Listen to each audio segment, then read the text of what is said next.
হইছে কই থেকে? আল্লাহর নবীর রওজা মোবারক থেকে নূরানি তার, লক্ষ লক্ষ তার বের হইতেছে। তারগুলো কোথায় যাইয়া তার সংযোগ লেগেছে? কয় যত জায়গায়, যত মজলিসের মধ্যে, যত জায়গার মধ্যে, যত মজলিসের মধ্যে আল্লাহর নবীর হাদিস আলোচনা করা হয়, আল্লাহর নবীর হাদিস দরস হয়, এই দর্শের সাথে যারা সম্পর্ক রাখে, কেউ বলতেছে আর কেউ শুনতেছে, একজন বলতেছে শত সহস্র মানুষ শুনতেছে। আল্লাহু আকবার। শাহ ওলিউল্লাহ মুহাদ্দিস দেহলভী রহমাতুল্লাহ আলাইহি বলেন, আমি দেখতে পাইলাম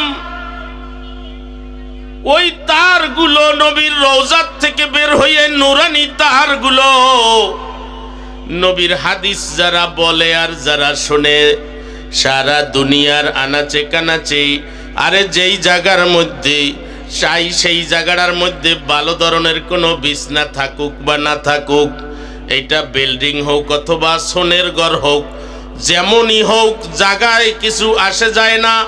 ওই জায়গার মধ্যে যত মানুষ আছে, ওই মানুষগুলোর কলবের সাথে তারগুলোর কালেকশন দেওয়া। কন্যা সুবহানাল্লাহ। আরে আর জোরে বলেন, মুখ খুললা সুবহানাল্লাহ। এই কথা দিয়া প্রমাণ কি হলো ভাই? নবীর হাদিস যেখানে আলোচনা হয়, বলা হয়, দরস হয়, ও ভাইরা আমার, বাবাজিরা আমার, বড় বরকতি মজলিস এই জন্য যে এখানে যারা বসবে তাদের সিনার সাথে কিছু সময়ের জন্য হলেও সরাসরি নবীর সিনার সাথে সংযোগ হয়ে যায়। কি মনে করেন আপনারা? আল্লাহর নবীর সিনার সাথে যেই মানুষগুলোর সিনার সংযোগ হয়ে গেছে, আল্লাহ রাব্বুল আলামিন এই মানুষগুলোকে, এই সিনাওয়ালা মানুষগুলোকে, এই সিনাকে কি মনে করেন? না না, রব্বুল আলামিন জাহান্নামের আগুনে দিতে পারে না। কন্যা সুবহানাল্লাহ।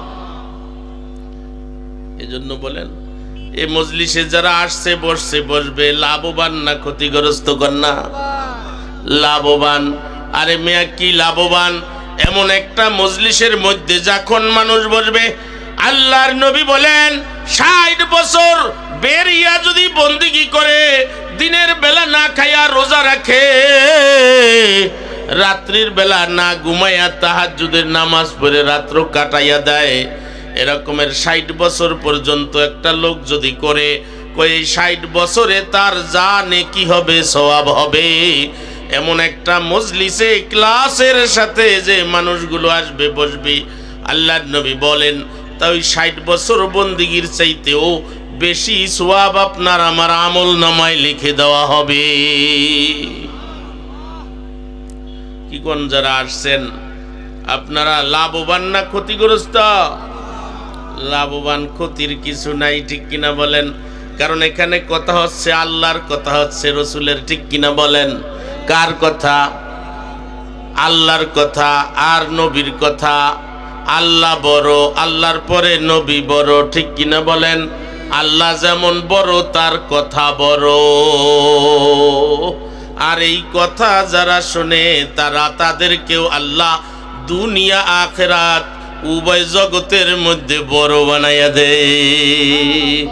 আল্লাহ যাদেরকে বড় বানাই দেয় কেউ ছোট করতে পারবে না, ঠিক কিনা বলেন না? সেই আল্লাহ যাদেরকে বড় বানায় কেউ ছোট করতে পারবে না। আল্লাহ যাদেরকে ছোট করে দিবে তাদেরকে কেউ বড় করতে পারবে না, ঠিক কিনা বলেন?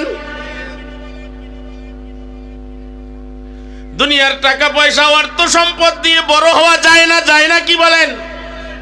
তাহলে সবচাইতে বড় কেডা হইতো? কারুন হতো। কারুন কি বড় আসেনি? বলেন, বড় আসেনি? বড় নাই কেন? আরে কারুন আল্লাহর কথা শোনে নাই, নবীর কথা শোনে নাই। ও কারুনকে আল্লাহ জিল্লত আর অপমানিত করেছে, ঠিক কিনা বলেন? ওরে ওই সম্পদ নিয়ে জমিনের মধ্যে ঢুইকা গেছি, কিয়ামত পর্যন্ত নিচের দিকে যাইতেই থাকবে। আর যাদেরকে আল্লাহ বড় বানায়, যাইতা দইরা কেউ ঠেকাইয়া রাখতে পারে না, ঠিক কিনা বলেন? আরে বিলাল হাবশিকে কে বড় বানাইছে? আল্লাহ বড় বানাইছে। বংশের বড় না, ইজ্জতের বড় না, কিন্তু আল্লাহ এমন বড় বানাইছে, এমন বড় বানাইছে, আল্লাহু আকবার, এই জিন্দেগিতে কেউ ছোট বানাইতে পারবে না। পারবো? সম্ভব না। ভাইরা আমার, বাবাজিরা আমার, এই জন্যই মজলিসের ব্যবস্থা হয়েছে। মাইকের আওয়াজ যতদূর যাইতেছে আপনারা মাহফিলে চলে আসেন, আপনারা লাভবান হবেন। এই মজলিস থেকে আখিরি মোনাজাত করে যারা যাবে, তওবা ইস্তেগফার করে আখিরি মোনাজাত করে যারা যাবে, তাদের ব্যাপারে আল্লাহর নবী বলেছেন এই মানুষগুলার জীবনের সমস্ত গুনাহগুলি মাফ করে আমল নামাটা নেকির দ্বারা ভরপুর করে বাসা বাড়িতে ফেরত দেওয়া হবে। এর চাইতে লাভ আর কি হতে পারে? লাভের মজলিস, নেকির মজলিস। ভাইরা আমার, এ জাতীয় মজলিসকে মহব্বত করে কারা? ইমানদাররা। অপছন্দ করে কারা? ইবলিস আর ইবলিসের দল বলেরা, ঠিক কিনা বলেন? এটা নেকের কাজ না গুনাহের কাজ? নেকের কাজে খুশি কারা? মুমিন যারা। নেকের কাজে খুশি কারা? মুমিন যারা। নেকের কাজে বেজার কারা? ইবলিসের দলবল যারা। জনৈক সাহাবী আল্লাহর নবীর কাছে আসছে, ইয়া রাসূলুল্লাহ, ইয়া হাবিবাল্লাহ, আল্লাহর নবী গো, ঈমান তো এনেছি, তবে ঈমান আল্লাহর কাছে পছন্দ হয়েছে কিনা, আমার ঈমানটা ঠিক আছে কিনা বুঝতে পারলাম না। এমন কোনো আলামত আছে নাকি? হ্যাঁ, কার ঈমান ব্যাপারে ফিকির করতেছে? কোন নিজের। এমন কোনো আলামত আছে নাকি যেটা দিয়ে আমি বুঝতে পারবো যে আমার ঈমানটা সঠিক আছে? ঈমান সঠিক না হলে জান্নাতের ফয়সালা হবে না। জনৈক সাহাবী ব্যস্ত আল্লাহর নবীর কাছে আইসা বলতেছে এই কথা। আল্লাহর নবী বলে, ঠিক আছে, তুমি যখন জানতে চাইছো শোনো, ইদা সাররাতকা হাসানাতুকা ওয়া সাআতকা সাইয়্যাতুকা ফা আনতা মুমিন।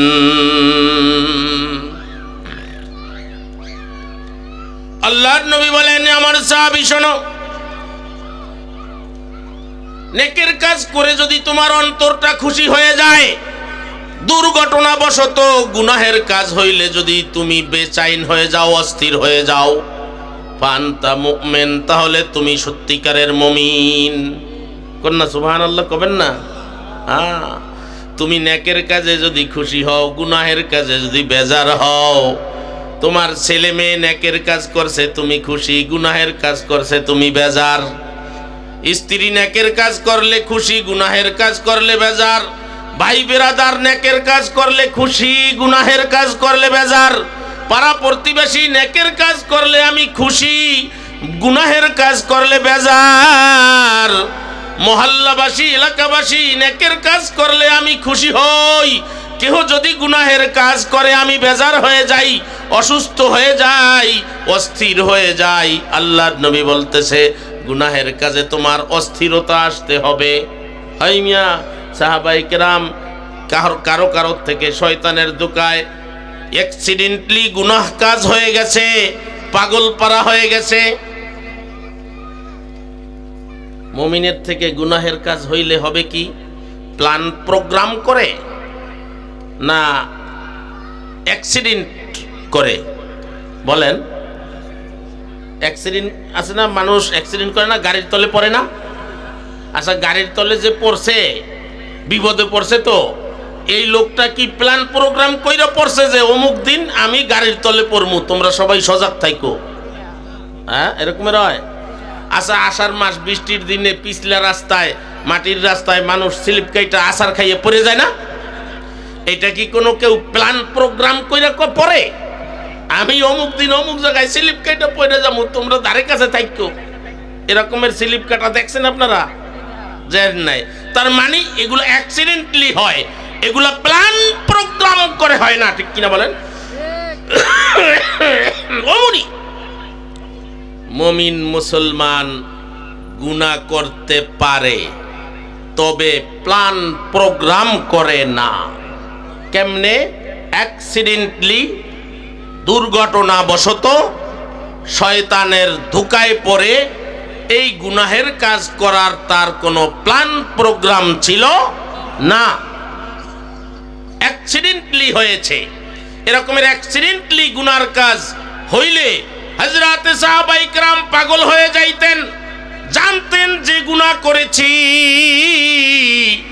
নবীর দরবারে গিয়া স্বীকারোক্তি দিলে আমার বিচার হবে প্রাণদণ্ড, আমার বিচার হবে হাত কাটা যাবে, আমার বিচার হবে 100 বেত্রাঘাত হবে, আমার বিচার হবে 80 বেত্রাঘাত হবে, ঠিক কিনা বলেন? জানতো আমি এই কথার স্বীকারোক্তি দিলে আল্লাহর নবী আমাকে প্রাণদণ্ড দিবে, পাথর মেরে মেরে আমাকে মেরে ফেলবে। কথাটা খেয়াল করবেন। সাহাবায়ে কেরামের মাঝে আর আমাদের মাঝে ব্যবধানটা কি? আমরা তো দুইটা কথা শুনাইবে, আমি যে অন্যায় করেছি এটা যদি বলি তাহলে দুইটা কথা শুনাইবে, বা গালিগালাজ করবে, বা আমার মান সম্মানের ক্ষুণ্ণ হবে, এই জন্য এগুলা আমরা বলতে পারি না, ঠিক কিনা বলেন? আর হযরত সাহাবায়ে কেরাম দুর্ঘটনাবশত ঘটে গেছে কাম একটা, প্রাণদণ্ড হয়ে যাবে, জানা বোঝার পরেও নবীর দরবারে বারবার স্বীকারোক্তি দিতেছে। ইমরাতে গামিদিয়া এক মহিলা শয়তানের ধোঁকায় পড়ে জিনা হয়ে গিয়েছিল, আরে পেটের মধ্যে বাচ্চাও এসে গিয়েছিল। আল্লাহর নবীর দরবারে গিয়ে এমন পাগল পারা পাগলিনী হইয়া গেছে, ইয়া রাসূলুল্লাহ, ইয়া হাবিবাল্লাহ, আল্লাহর নবী গো, আমাকে পবিত্র করে দেন। পবিত্র করেছে নবী, বিচার করেছে, প্রাণদণ্ড দিয়েছে। নবী আবার তার জানাজার নামাজ পড়েছে, কোন সুবহানাল্লাহ। নবী যার জানাজা পড়ে এই লোকটার জন্য জান্নাত কি হয়ে যায় বলেন না? নবী যার জানাজা পড়ে তার জন্য জান্নাত কি হয়ে যায়? গুনাহ করেছে, নবী বিচার করেছে, আবার নবী নিজে জানাজার নামাজ পড়েছে, কন্যা সুবহানাল্লাহ। এখান থেকে একটা সবক নেন, গুনাহ, আমরা মুমিন মুসলমান সাধারণ মানুষ, অন্যায়ের কাজ হয়ে যেতে পারে কি পারে না বলেন না? পারে, সম্ভব আছে, শয়তানের ধোঁকায় হতে পারে, তবে সেটা প্ল্যান প্রোগ্রাম করে হবে না, বরং সেটা হবে অ্যাক্সিডেন্টলি। বোঝেন নাই কথা? আমাদের দেশে যত উল্টাপাল্টা কাম করা হয় এগুলা কি সব অ্যাক্সিডেন্টলি হয় না প্ল্যান প্রোগ্রাম করে হয়? কন্যা, আসলে কি মুমিন মুসলমানের সংজ্ঞার মধ্যে তাতে আমরা থাকি? থাকি না।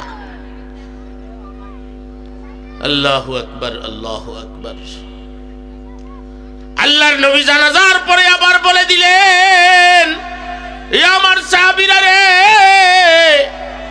আমার এই মহিলা সাহাবী অ্যাক্সিডেন্টলি গুনার কাজ করেছে,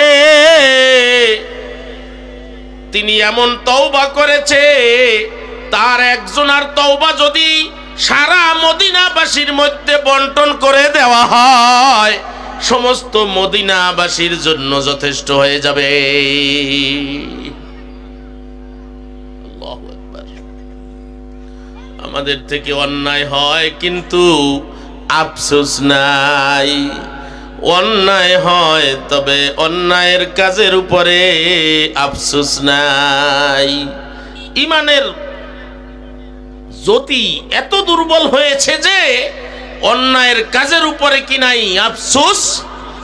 এজন্য নবী বলেন, ইজা সাররাতকা হাসানাতুকা ওয়া সাআতকা সাইয়্যাতুকা ফাআনতা মুমিন।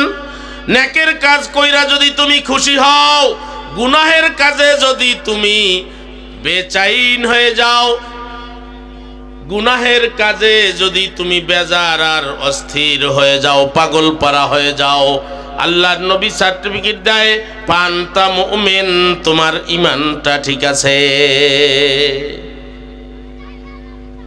যাই হোক ভাইরা আমার, আমি একটা আয়াত তেলাওয়াত করেছিলাম, ইয়া আইয়ুহাল্লাযীনা আমানুত্তাকুল্লাহা হাক্কা তুকাতিহি ওয়া লা তামুতুন্না ইল্লা ওয়া আনতুম মুসলিমুন। আল্লাহ ডাকদা বলেন, ও আমার ইমানদার বান্দারা, তোমরা যারা ঈমান আনছো, আমি আল্লাহর প্রতি ঈমান এনেছো, রাসূলদের প্রতি ঈমান এনেছো, ও আমার বান্দারা মুমিনরা, ইত্তাকুল্লাহ, তাকওয়া অর্জন করো। কি অর্জন করো? খেয়াল করবেন, অল্প 2-1 মিনিট সময় আছে, অনেক লম্বা কথা, এই ঘন্টায় ঘন্টায় সময় লাগবো এই কথা, অল্প কয়েক মিনিটের মধ্যে একটু টাচ দেওয়ার ফিকির করতেছি, একটু মনোযোগ আকর্ষণ করতেছি আপনাদের। তাকওয়া অর্জন করো, আল্লাহ বলেন তাকওয়া অর্জন করো। তাকওয়া অর্জন করা ছাড়া তোমাদের কোনো মুক্তি নাই। তাকওয়া অর্জন করো। তাকওয়া অর্জন করবা কেমনি? আল্লাহ পাক যত জায়গায় তাকওয়া অর্জন করার কথা বলেছেন, আমানুত্তাকুল্লাহ, যত জায়গায় তাকওয়া অর্জন করার কথা বলেছেন, প্রত্যেক জায়গায় তাকওয়া অর্জন করার একটা পদ্ধতি বাতাইছেন, কথা বলেন না, একটা নির্দেশ করেছেন, এটা পালন করার একটা রাস্তাও আল্লাহ কি করেছেন? বাতিয়েছেন। তেলাওয়াতকৃত আয়াতের মধ্যে তাকওয়া অর্জন করার জন্য একটা রাস্তাও আল্লাহ বাতায়া দিছেন। সেটা হলো কি? লা তামুতুন্না ইল্লা ওয়া আনতুম মুসলিমুন। মৌতের তাজকিরা করে দিয়েছেন। তার মানে হলো আল্লাহ এই কথা বলতে চাইতেছেন, তোমাদেরকে আমি যেই তাকওয়া অর্জন করতে বলতেছি, সেই তাকওয়া অর্জন করতে হলে একটা রাস্তা এখানে আমি বললাম, সেটা হলো মৃত্যুর কথাটাকে বেশি বেশি স্মরণ করো। কন্যা সুবহানাল্লাহ। তার মানে মৃত্যুর কথাকে বেশি বেশি যারা স্মরণ করবে, অবশ্যই আল্লাহ তাদেরকে মুত্তাকি হওয়ার তৌফিক দান করবেন। তাকওয়া অর্জন করতে তারা সফল হবে যারা মৃত্যুর কথাকে বেশি বেশি স্মরণ করবে। আরে মৃত্যুর কথাকে স্মরণ করা এত বড় মোবারক একটা জিনিস।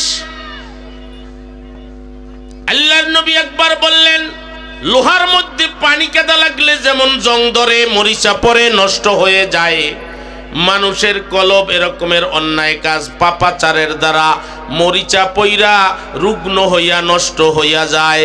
আর এই নষ্ট কলব নিয়া কিয়ামতে হাজির হইলে জাহান্নাম ছাড়া গতি নাই। নাউজুবিল্লাহ। এক সাহাবী জিজ্ঞাসা করতেছে, ইয়া রাসূলুল্লাহ, লোহার মধ্যে পানি কাদা লেগে মরিচা পড়লে, জং ধরলে, এটা পরিষ্কার করার জন্য রেতের ব্যবস্থা আছে, ঠিক কিনা বলেন না? চাই রেতের ব্যবস্থা আছে। ওগো নবী, আমাদের কলবের মধ্যে গুনাহের ময়লা পড়লে এটাকে পরিষ্কার করার কোনো ব্যবস্থা আছে কিনা? কন্যা কেমন প্রশ্ন করেছে, যে কি জিনিস জিজ্ঞাসা করেছে। আপনার আমার দরকার কি দরকার না? গুনাহের কারণে কলব যখন কালো কুচ্ছিরি হয়ে যায়, মরিচা পইরা যায়, ওগো নবী, এই কলবটা পরিষ্কার করার কোনো জিনিস আছে কিনা, আমল আছে কিনা? নবী বলে আছে। কাসরাতু যিকরিল মাউতি ওয়া তিলাওয়াতুল কুরআন। আল্লাহর নবী বলেন, গুনাহের কারণে তোমাদের কলব যখন কালো হয়ে যাবে, মরিচা পড়ে যাবে, ময়লা যুক্ত হয়ে যাবে, এটাকে পরিষ্কার করার দুইটা আমল বাতাইতেছি আমি। নম্বর 1, কাসরাতু যিকরিল মাউতি, মরণের কথাটা একটু বেশি বেশি স্মরণ করো, তোমার কলব পরিষ্কার হয়ে যাবে। আল্লাহর নবী বলেছেন, আরে দৈনিক কোনো মানুষ যদি 20 বার মরণের কথা স্মরণ করে, আর ওই দিনে যদি তার মরণ হয়, তাহলে তার শহীদি মৃত্যু হবে। কন্যা সুবহানাল্লাহ। আর তিলাওয়াতি কুরআন করলেও আপনার আমার কলব পরিষ্কার হবে, ঈমানের নূরের দ্বারা নূরানি হবে। তখন গুনাহের থেকে লোকটা দূরে থাকবে, গুনাহ থেকে বেঁচে থাকার তৌফিক পাবে।